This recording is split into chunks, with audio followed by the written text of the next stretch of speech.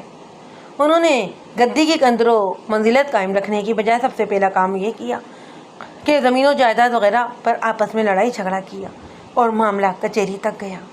5-6 سال ان میں مقدمہ بازی اور ہاتھا پائی بھی ہوتی رہی۔ ان 6 سالوں میں گدی کی شہرت گھٹتے گھٹتے معمولی سی خانقاہ جتنی رہ گئی۔ آخر ان کے درمیان فیصلہ ہوا، دوسرے بھائی جائیداد لے گئے۔ یہ شاہ عقل مند اور چالاک تھا۔ اس نے سوچا پیری قائم رہے گی تو جائیداد بننے میں دیر نہیں لگے گی۔ اس نے باپ کی گدی اور ایک حویلی پر کنات کر لی، لیکن اس گدی کی شہرت ختم ہو چکی تھی۔ اس شاہ نے مریدی میں کچھ اضافہ کیا، لیکن اس کیس نے اس کو مزید نقصان پہنچایا۔ اس کے چند سال بعد جب پاکستان بن گیا اور مہاجرین آ گئے تو اسی گدی کو سہارا مل گیا، اور دیکھتے ہی دیکھتے یہ گدی شاہ کے باپ کی زمانے جیتی شہرت ایک بار پھر حاصل کر گئی تھی۔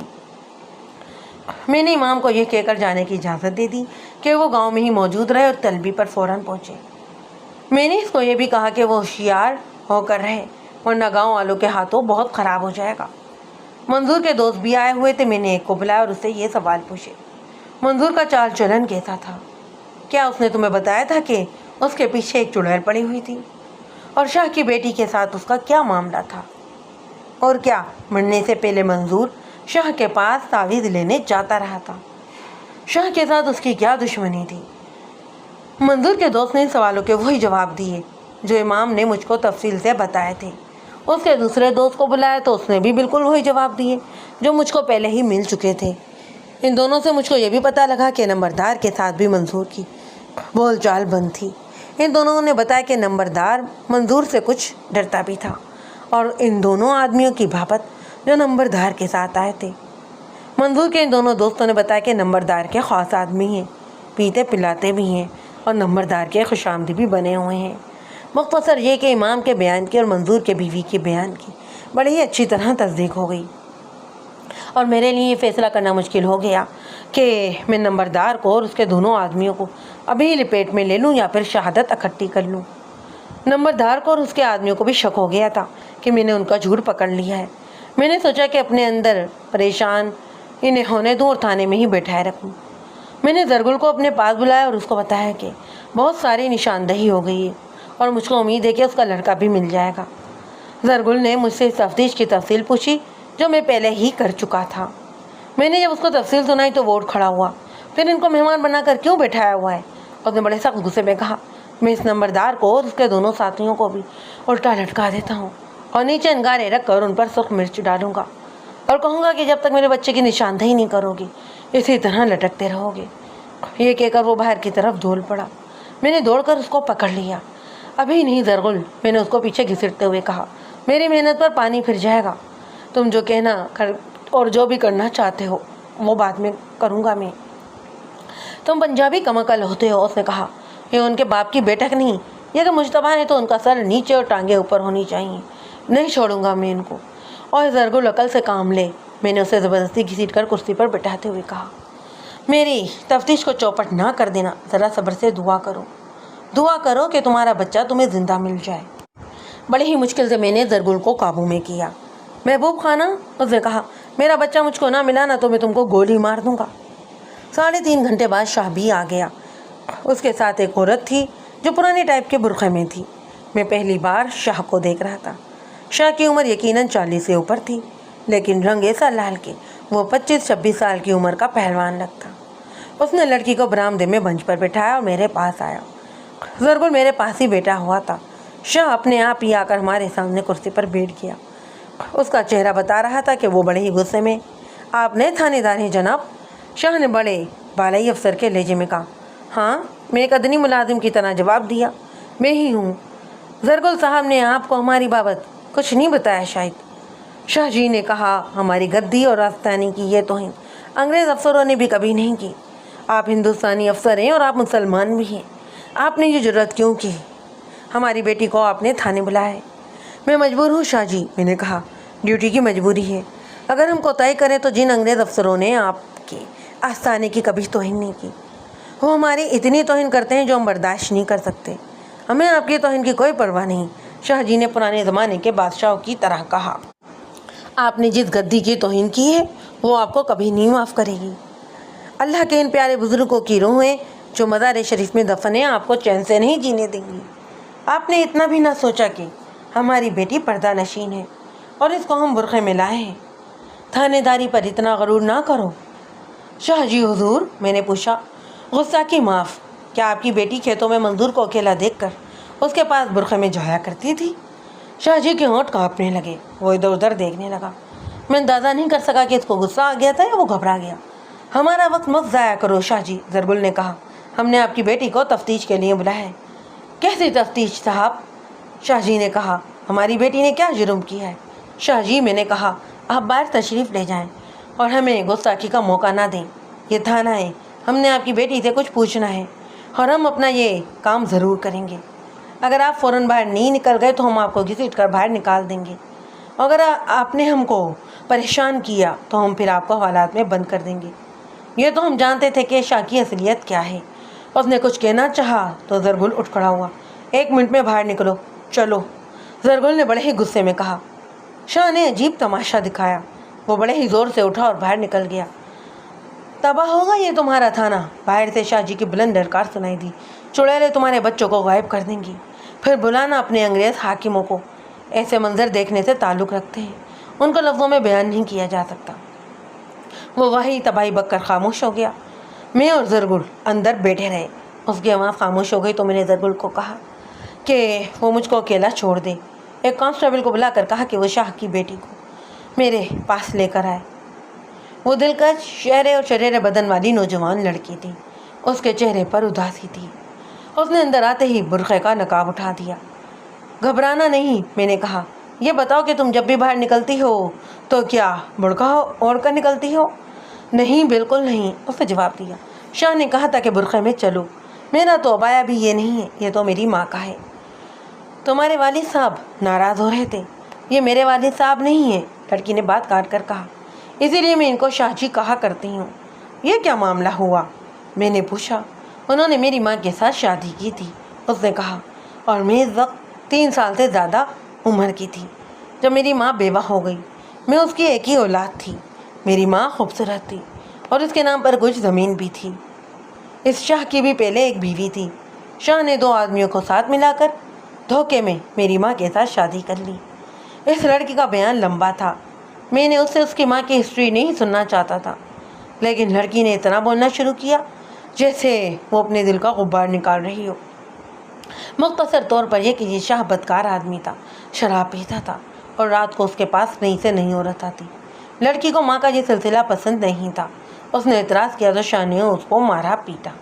پھر یہ 4-5ویں دن کا دستور ہو گیا کہ شاہ لڑکی کی ماں کو زدوکوب کرتا تھا۔ لڑکی بڑی ہوئی تو شاہ نے اس کے ساتھ بھی اس کی ماں جیسا سلوک شروع کر دیا۔ لڑکی بہت تلخ حالات میں پل کر جوان ہوئی۔ اس کی ماں وقت سے پہلے ہی بوڑھی ہو گئی۔ لڑکی کو منظور بہت اچھا لگا اور وہ اس کے پیچھے پھرنے لگی، لیکن منظور اس کو قبول نہیں کرتا تھا۔ لڑکی نے مایوس ہو کر منظور کو کہا کہ وہ اس کے ساتھ پیار محبت کی 1-2 باتیں تو کر لیا کرے۔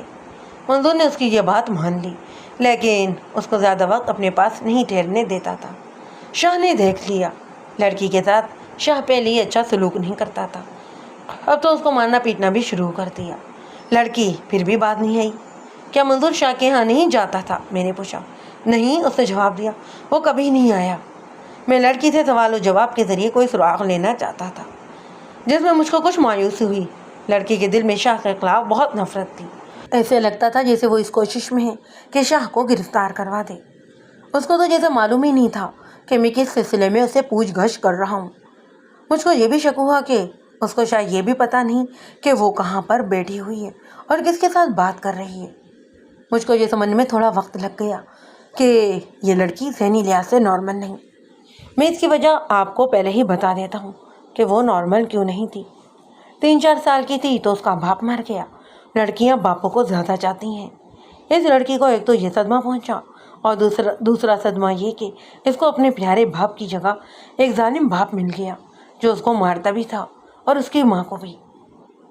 پیار اور شفقت کی جگہ اس کو ظلم اور تشدد ملا۔ پھر اس نے گھر میں شراب نوشی اور بدکاری دیکھی جو اس جگہ کا یعنی شاہ کی حویلی کا دستور تھی۔ آپ خود سمجھ سکتے ہیں کہ ان حالات میں پلے ہوئے بچے شفقت اور پیار سے محروم ہوتے ہیں اور ان کو جس سے بھی پیار مل جائے، خواہ وہ جھوٹا ہی کیوں نہ ہو، وہ اسی کے ہو کے رہ جاتے ہیں۔ اس لڑکی کو منظور اچھا لگا تو اس نے اسی کو پیار کا بت بنا لیا۔ میں نے اسے پوچھا تھا کہ منظور اس کو کیوں اچھا لگتا تھا۔ وہ جب رات کو ہیر گاتا تھا تو اس کی آواز میرے گھر تک پہنچا کرتی تھی۔ اس نے کہا تھا، میرا دل اسی طرح بے قابو ہوتا تھا جیسے منظور مجھ کو بلا رہا ہے۔ اس جذباتی حالت میں وہ تڑپتی اور روتی بھی تھی۔ اس نے مجھ کو آگے جو بیان دیا وہ مختصر طور پر اس طرح تھا کہ آخر شاہ نے اس کو گھر میں بند کر لیا۔ کچھ اور سوال جواب کے بعد لڑکی نے ایک اور بات بتا دی۔ وہ یہ تھی کہ کچھ دنوں سے وہ کسی بچے یا کسی عورت کے رونے کی آواز سنتی تھی جو کسی کمرے میں سے آتی تھی۔ گھر میں کوئی بچہ نہیں تھا، اس کی ماں بھی اس کے سامنے موجود ہوتی تھی۔ یہ آواز شاہ کی دوسری بیوی کی ہو سکتی تھی۔ ایک رات اس کی ماں سو گئی اور وہ جاگ رہی تھی۔ اس کو پھر رونے کی آواز سنائی دینے لگی۔ وہ اپنے کمرے سے نکل گئی اور برآمدے میں سے ہوتی ہوئی ایک کمرے کے پاس جا کر رکی۔ آواز اسی کمرے میں سے آ رہی تھی۔ وہ کمرے کے پہلو میں گئی، وہاں کھڑکی تھی جو ذرا سی کھلی ہوئی بھی تھی۔ اس نے دیکھا کہ 11-12 سال کا بچہ ایک رو رہا ہے اور ایک آدمی اس کو ڈرا رہا ہے۔ کمرے میں لالٹین بھی جل رہی تھی۔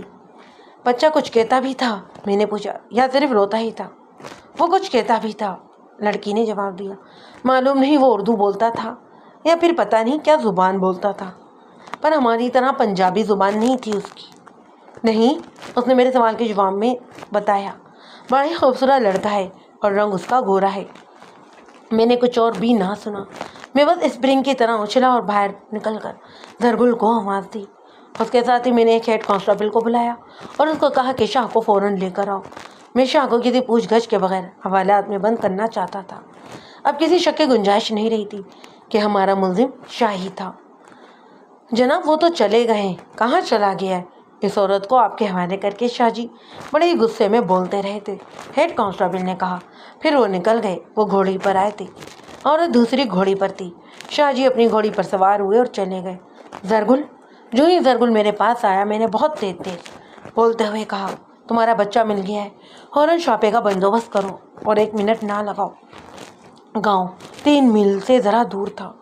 ہم گھوڑوں اور ایک ٹانگے کے ذریعے بنا وقت ضائع کیے پہنچے۔ پھر بھی 1 گھنٹہ گزر چکا تھا۔ شاہ کے اس طرح گھر میں داخل ہوئے جیسے یہ چوروں کا اڈا ہو۔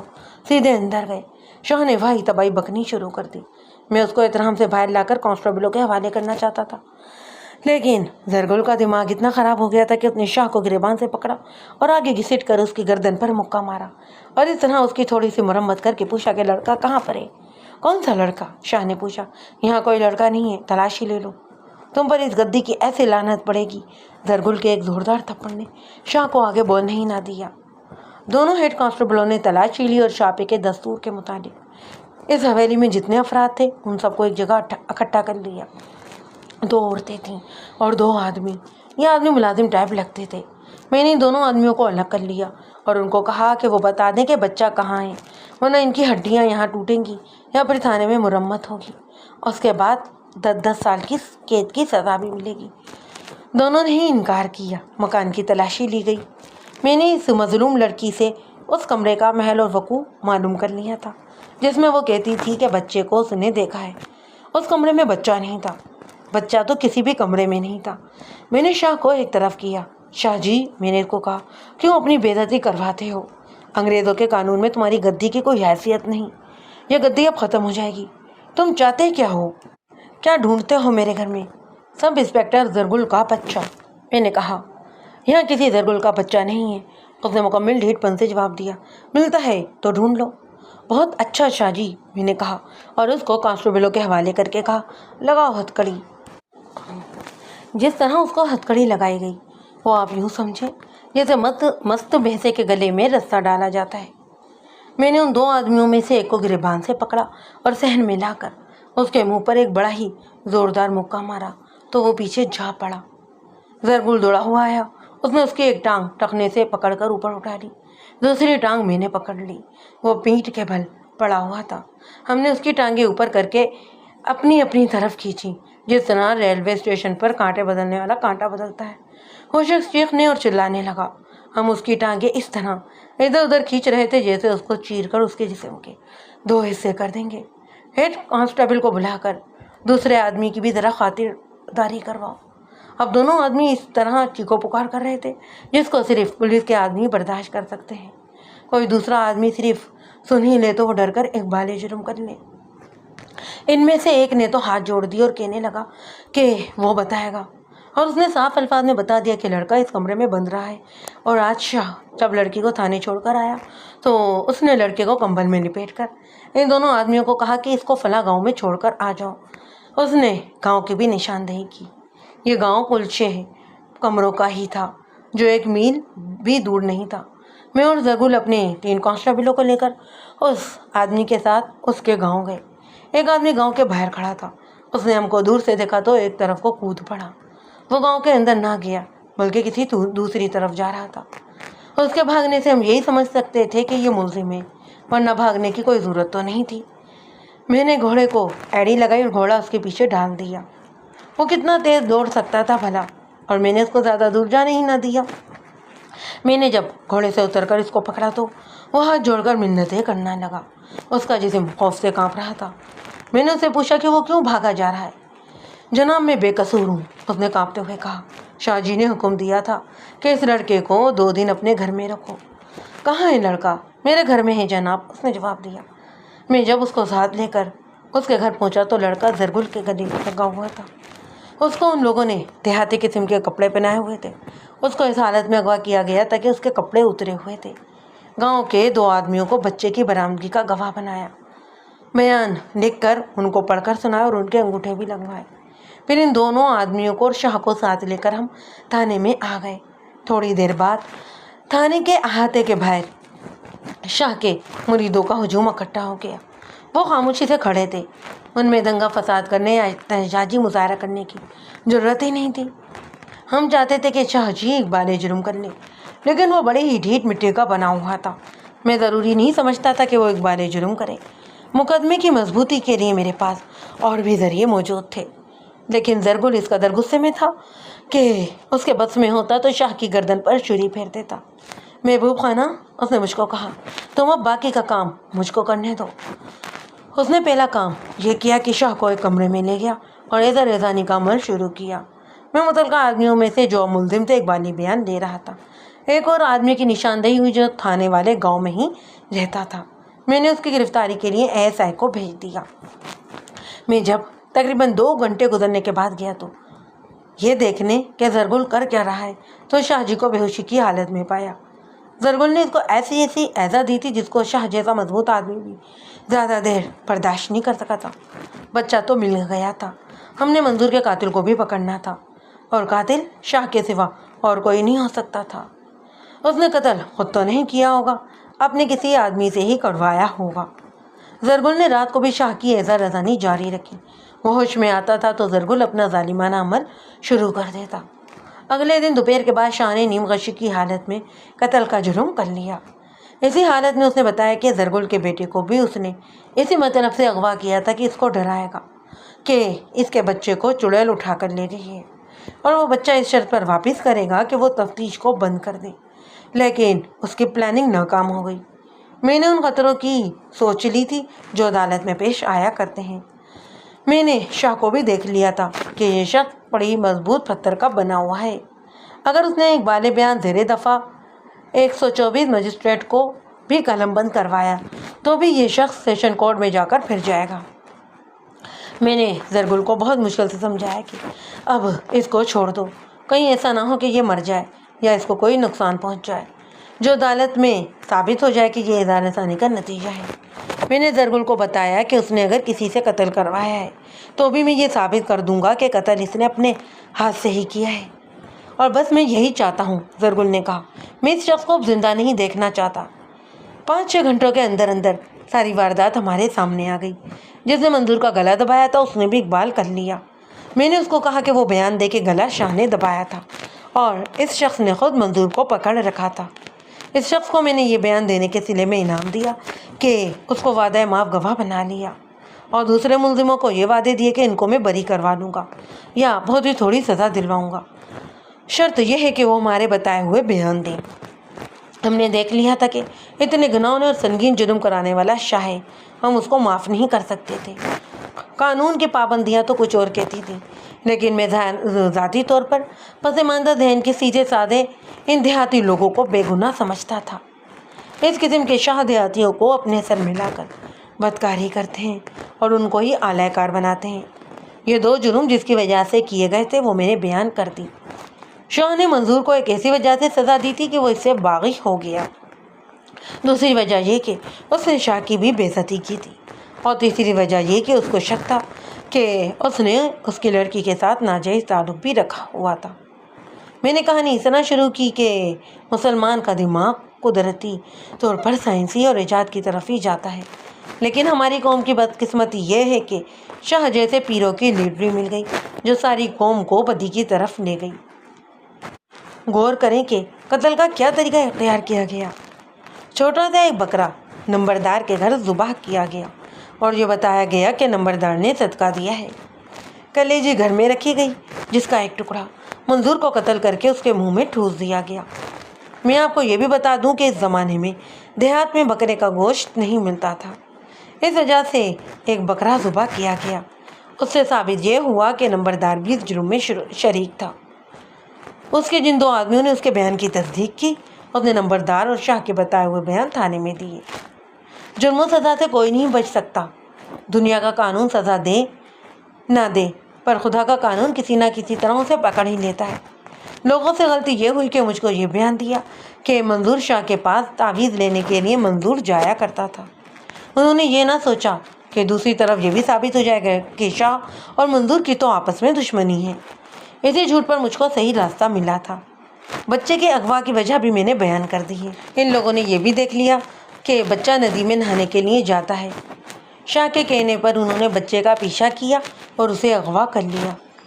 شاہ نے اپنی جان مزید ایذا رسانی سے بچانے کے لیے ایک بالی بیان دے دیا اور مجسٹریٹ کے پاس جا کر قلم بند بھی کروا دیا، لیکن سیشن کورٹ میں جا کر وہ اپنی اقبالی بیان سے پھر گیا اور اس نے کہا کہ اس کو بہت زیادہ اذیت دے دے کر بے ہوشی کی حالت میں بیان لیا گیا ہے۔ اس کے پاس روپے پیسے کی کمی نہیں تھی۔ اس نے ایک بہت ہی لائق ہندو وکیل کیا، لیکن میں نے ایک ایسے ملزم کو وعدہ معاف گواہ بنا لیا تھا جو قتل اور اغوا کے دونوں ہی جرائم میں شامل تھا۔ ملزموں سے ہی میں نے ایسے بیان دلوائے جنہوں نے ہندو وکیل کی قابلیت کو بیکار کر دیا۔ قاتل شاہ کو ہی قرار دے دیا گیا اور اس کو سزائے موت ملی، جو اپیل میں عمر قید میں تبدیل ہو گئی۔